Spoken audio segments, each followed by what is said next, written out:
Kanongere rero nkwifurize kugubwa neza aho uri hose uherereye mu mpande z'isi zigiye zitandukanye, nk'ibisanzwe rero ni ya makuru y'abasitari agiye atandukanye, ibyamamare muri rusange.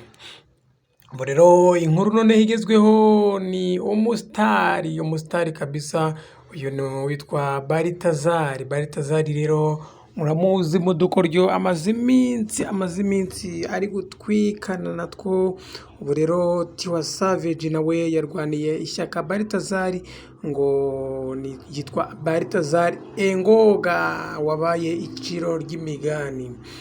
Uyu rero icyamamarekazi mu muziki wa Nigeria, Tiwa Savage yarwaniye ishyaka Baritazari Engonga avuga ko nta kibi yakoze nyuma yaho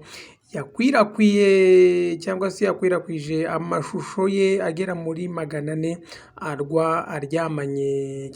aryamanye n'abagore 200 bigatuma ahinduka iciro ry'imigani ku mbuga nkoranyambaga.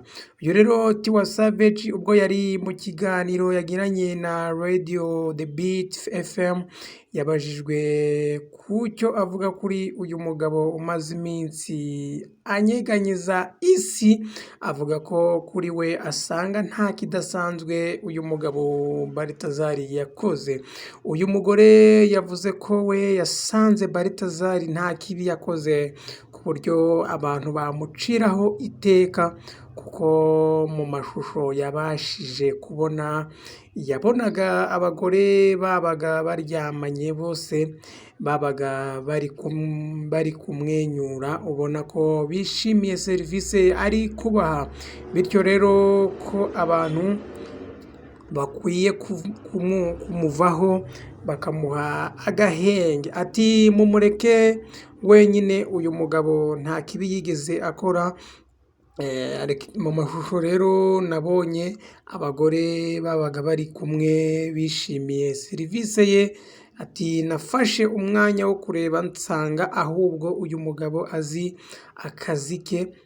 Aya rero ni amagambo yasamiwe hejuru n'abantu bakoresha imbuga nkoranyambaga, bavuga ko nta kuntu atamuvugira kandi nawe hari ibisa nkabyo byigeze kumubaho.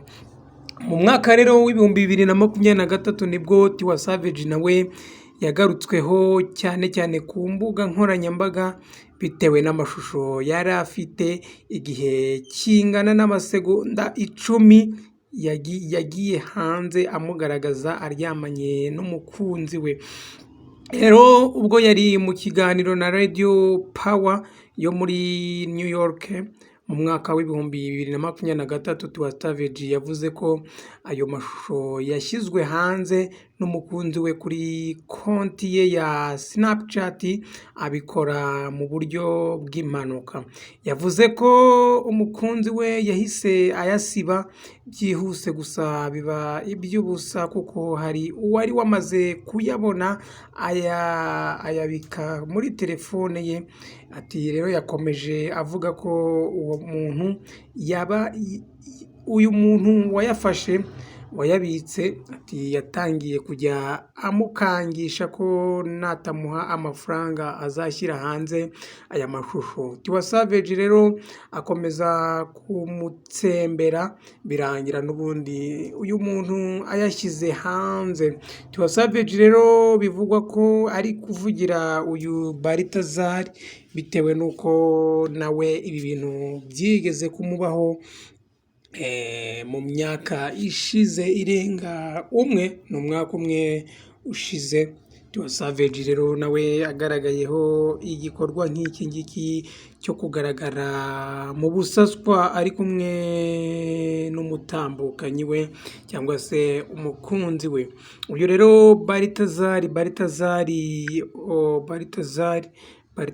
Engoga, uyu nawe ni umwe mu bamaze iminsi batitiza imbuga nkoranyambaga, aho mu minsi ishize yagaragaye mu buriri ari kumwe n'abagore barenga 200 aho bavuga ko bamwe bati ni 400 ariko byagaragaye ko ari 200. Ndakeka mwese ku mbuga nkoranyambaga muragenda mubona bitandukanye by'uyu mugabo Balthazar, aho amaze kwigarurira abatari bakeya mu bakunzi be kabisa, bagiye bigana udukoryo yagiye amurika ashyira ku mugaragaro, cyane cyane abakoresha imbuga za YouTube na Instagram, aho mugenda mubona amashusho agiye atandukanye y'uyu mugabo Balthazar Engonga arimo agaragara mu bikorwa biteye isoni cyane,